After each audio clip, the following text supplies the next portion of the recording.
Hello, good day everyone. So our topic for this day is Module 16 entitled Linguistic Landscape, Geosemiotics, Kind of Science, and Online Landscape.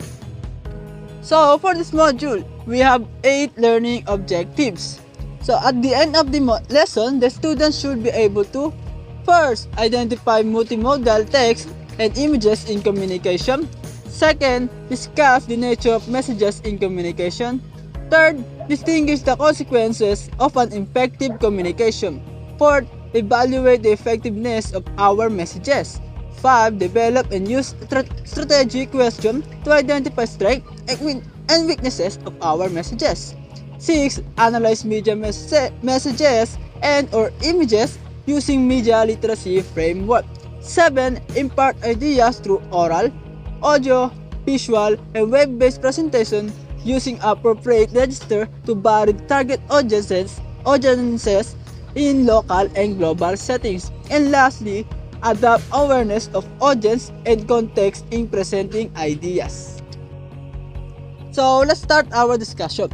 Input.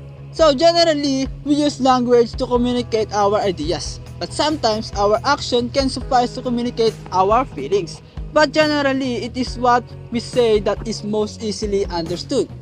Language is what we use in most things we do. The books that we read use language in print. We gain vicarious experience through words in print. Also, language is a vital part of human connection.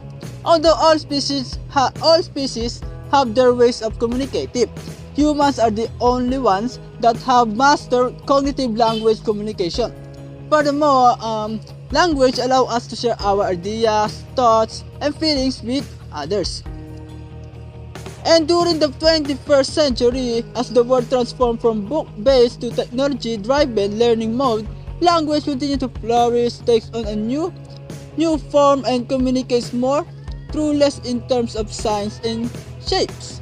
Indeed, technology has led the world to online systems and new words have taken a new meaning. So, with the global and technology advancement, there is a great shift in communication in the 21st century. There has been a development of social media platforms like FB, Messenger, Instagram, TikTok, YouTube.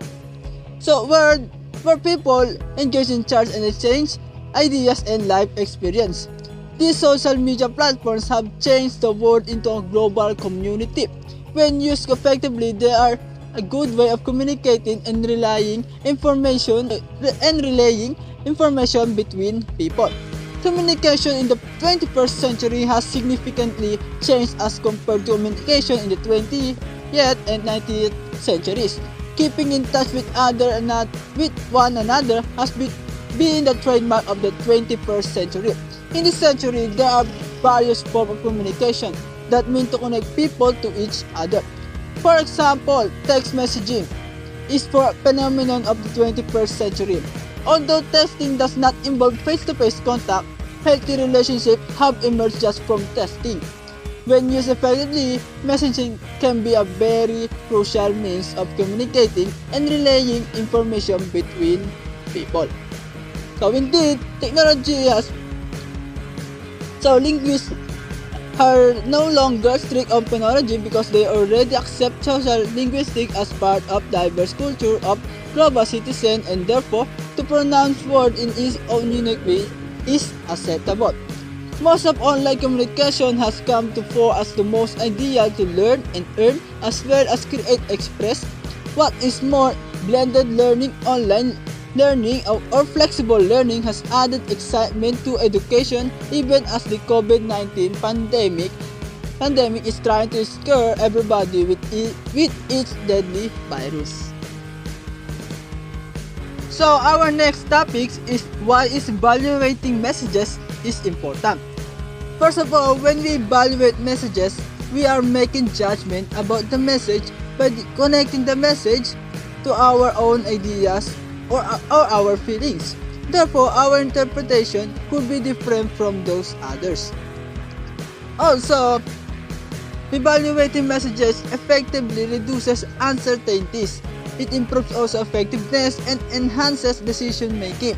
In order for the message not to misunderstand, it is important that it should be evaluated first for a better communication. So we have three main qualities for an effective message. First is simplicity. Simplicity focuses your messages. When your messages are filled with unnecessary information, it dilutes your message and takes attention away from your key points. When your message is simple, it focuses attention on the important stuff. Simplicity is also inclusive. When messages are communicated simply, it means that they can be understood by a much broader audience. People don't need a degree, a dictionary, or to know a special lingo, example acronyms, and business jargon to understand your messages. Next is specificity. Being specific. Be specific. Avoid wordiness and high-sounding words. Being specific means being detailed and clear in the content of our speech. It means being concrete so that our communication is focused and logical. In contrast, fogginess can be frustrating and lack of clarity creates distance between people who are trying to communicate. In order to ensure the chosen language is specific, we may ask ourselves the following question. First is my word specific? Second, am I using concrete rather than abstract language? Third is, do my words deliver what I intend to convey? Am I using words which contain a single meaning? If your answer to all these questions are yes, then indeed you are using a specific language. Lastly is structure. A structure should include introduction, body, and conclusion. And having a clear structure for communicating helps you in two ways. It allows you to organize and remember your ideas, and it makes it easier for your listener to follow and stay focused. For structure as quality, ideas should be logically organized. Make it easy to follow. To detect whether a message is structured or not, ask yourself this following question. First, does my message present a clear, complete idea? B. Does my message follow syntax, subject-verb agreement, and tense? So, if your answer for these two questions is yes, then you are a good communicator. How do you evaluate media message? Social media message are typically fast-paced and short. We digest one and move quickly on to the next. Sometimes though we need to slow down and critically about the message we produce and consume, just like tradition forms. Can you use the communication situation to evaluate social media message? In short, it's easily to get people nowadays, especially for the millennial era. Evaluation checklist for media message. Number 1. Who create or paid for the message?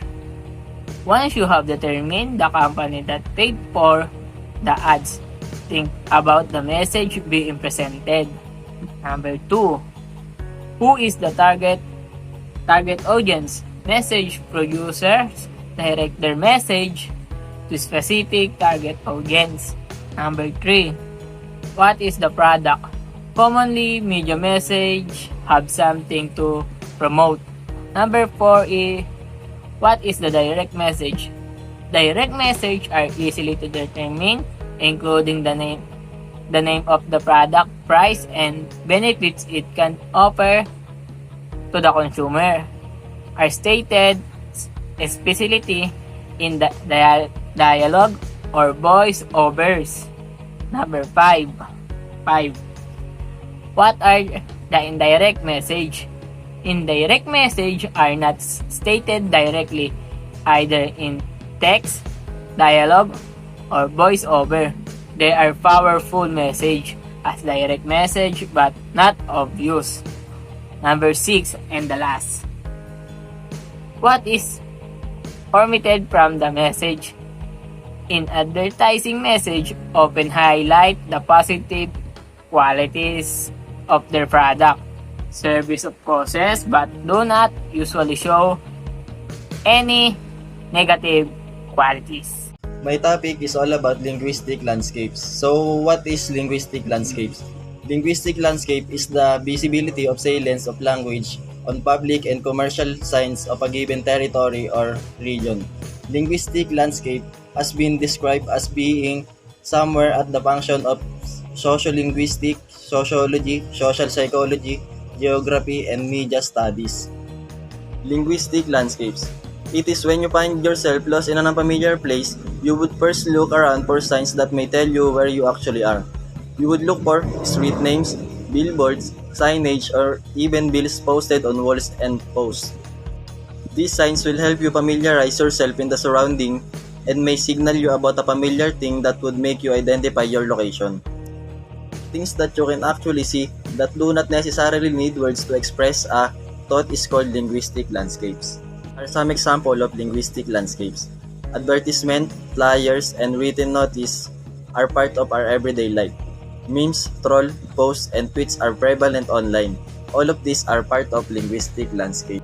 Features of the linguistic landscapes. There is general agreement that language used in the linguistic landscapes falls into one of two categories. It is top-down and bottom-up.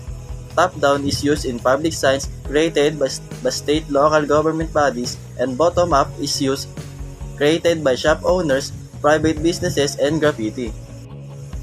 These are examples of top-down. Public institutions, religious, governmental, municipal, cultural, educational, and medical. Public signs of general interest.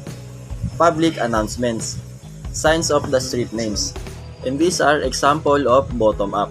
Shop signs, clothing, food, jewelry, and etc. Private businesses signage, offices, factories, and agencies. Private announcements, wanted ads, sale or rentals, flats or cars, and graffiti. That's all. Why is linguistic landscape important? Linguistic landscape indeed constitute the very scene, made of street corners, circuses, parks, buildings, where society's public life takes place. As such, this scene carries crucial socio-symbolic importance, as it actually identifies and thus serves as the emblem of societies, communities, and regions. The linguistic landscape is important not only because it provides the backdrop to our day-to-day lives, but also serves as a valuable language learning source. It shapes how we interact as a society and gives us our identity. And the best thing about it is that it's everywhere, open to everyone, and free. Geosemiotics. Looking at a particular sign, you may notice that the various elements used in it have meaning and elements symbolic in the message they want to convey. Try to pay attention to the various features including color, size, shape, and location of the sign. They may be used in analyzing the symbolic or contextual meaning of signs. This is what linguistics call geosemiotics. It is a mode of analyzing sign. Geosemiotic is the study of the social meaning of the material placement of sign in the world. By signs, we mean to include any semiotic system including language and discourse. Note that language and placement of signs are just two of semiotic systems. Other thing, type phrase used, the color, images, and so on, also create and communicate meaning. Because signs are so varied across the linguistic landscape, you need to pay attention to all these semiotic choices of the maker. Kinds of signs. It is often assumed that signs differ only in features, and these are divided into different kinds based on the contextual meaning and discourse. Thus, a sign may be Number 1. Regulatory. It indicates authority with official or legal provisions. Number 2. Infrastructural. It labels things or gives direction on the maintenance of a building or any infrastructure. Number 3. Commercial. It advertises or promotes a product, an event, or a service in commerce. Number 4. Transgressive. It violates intentionally or accidentally the conventional semiotics or is in wrong place, like a graffiti. In English, graffiti is used both as a singular and plural noun. In initial, though, the singular is graffito. Graffiti is a transgressive sign. We have defined a transgressive sign as one which intentionally or accidentally violates the conventional semiotics at that place, such as a discarded snack food wrapper or graffiti, or any signs in wrong space. A graffiti may have varied meanings. The idea of the people is to have a medium or public voice shown in the production of graffiti. Graffiti is an unsanctioned urban text. Graffiti is a way for disempowered people to make a visible mark, to describe the landscape that is increasingly occupied by the increasingly powerful. Good day. Today I will teach you what is the online landscape. The people who group online is called netizens. So if you are here in the reality, they call group of people, but in the internet they're called netizens. So they're considered as citizens in the virtual world. The first one is YouTube. So YouTube for nowadays is so difficult to generalize what is the main purpose, but most of them they use for whether it's research, entertainment, or other advertisement, and they use the YouTube for their language to express their purpose or meaning. The next one is Twitter. Twitter is one of the online multimedia. It provides opportunity in making choices. So no need to make some poster, billboard, or slogan. Just think about the point of view. Share your thoughts and your personal point of view. So the last one is memes or memes. So mostly makikita natin to sa Facebook or sa other social media platform natin na ginagamit. Memes are for just fun. So yung memes mostly ginagamit nila to sa pictures, language, or social media.